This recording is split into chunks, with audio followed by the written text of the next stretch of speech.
Have you ever waited for the right moment to start? The right Monday, the right month, the right version of yourself who finally had enough energy, enough clarity, enough certainty that this time it would be different? Have you ever confused planning with progress and movement with motion and stayed very busy inside your own head while nothing in your actual life changed? Have you ever looked at a man who had the thing you wanted, the body, the business, the skill, the inner steadiness, and told yourself that he must have something you do not, some natural drive, some unbroken streak of willpower, some advantage that made consistency easy for him? If you have felt this, then this story is for you. Because discipline is not what most people think it is, and the man who finally understands what it actually is will never wait for motivation again. In a small flat on the 4th floor of a building where the lift had been broken for 3 years and the stairwell smelled permanently of other people's cooking, there lived a man named Sam. He was 29 years old, worked a data entry job he neither loved nor hated, and had, over the past 4 years, started and abandoned the following: a fitness routine, twice, an online business, a reading habit, a writing project he had been certain would change the direction of his life, a course in web development he had paid for in full and completed 11% of. He was not lazy in the way that word is usually meant. He tried genuinely each time. He felt the surge of intention, the clarity of a new beginning, the particular pleasure of setting up the system, the notebook, the schedule, the app, the plan, and then, somewhere between the plan and the practice, something always ran out. The feeling, the momentum, the version of himself that had started. He had spoken about this once to his older brother, Leon, who ran a small landscaping crew and who had the kind of physical discipline that Sam had always envied from a distance. Leon had woken at 5 every morning for 11 years. He trained before work. He read for 30 minutes every night. He was not a complicated man. He had never, as far as Sam knew, purchased a self-help book or listened to a motivational video or constructed a morning routine system with color-coded time blocks. Sam asked him once, genuinely baffled, how he did it. Leon had looked at him with a kind of patient confusion. "I just do it," he said. Sam had laughed and said that wasn't helpful. Leon had shrugged. "I know," he said, "but I don't know how else to explain a thing that doesn't feel complicated from the inside." The answer frustrated Sam for months, until one evening he was walking home from work through the park and stopped to watch an old man doing Tai Chi alone near the fountain. He had seen him there before, always the same spot, always the same slow, unhurried movements, regardless of the weather. Sam had passed him in rain, in cold, in the flat gray of a November afternoon. The man was always there. Sam sat on the nearest bench and watched him until he finished. Then, on an impulse he could not fully explain, he called out and asked how long he had been doing this. The old man, who introduced himself as Mr. Chen, 73 years old, retired engineer, walked over and sat beside him as if he had been expecting the question for some time.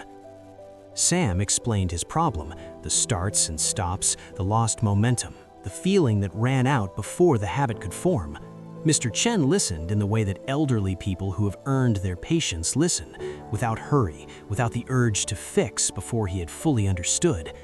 Then he asked, "When you started each of these things, what were you waiting for to keep you going?" Sam thought. "I suppose I was waiting to feel like doing it," he said. Mr. Chen nodded slowly. "That is the problem," he said. "You were using motivation as fuel, and motivation is not fuel. It is weather." He looked at the fountain. "Weather is good when it comes, you enjoy it, but you cannot build anything with it. It arrives when it likes, and it leaves the same way." He folded his hands. "Discipline is not the man who always feels like doing the work. Discipline is the man who has decided that the feeling is not the point. He goes because he said he would go. He does it because it is the time he does it. The feeling is welcome to come or stay away. It does not have a vote." Sam looked at the fountain for a while. "Does it get easier?" he asked. Mr. Chen considered this carefully. "The work does not get easier," he said, "but the decision gets faster. After 1,000 mornings, you do not really decide anymore. You simply go. There is a difference between a decision and a reflex. You were trying to build a reflex, but you keep stopping before it forms. He stood slowly and straightened his jacket. The only way to build it is to never give the absence of feeling a reason to win, not once, because every time it wins, you teach it that it can, and it remembers.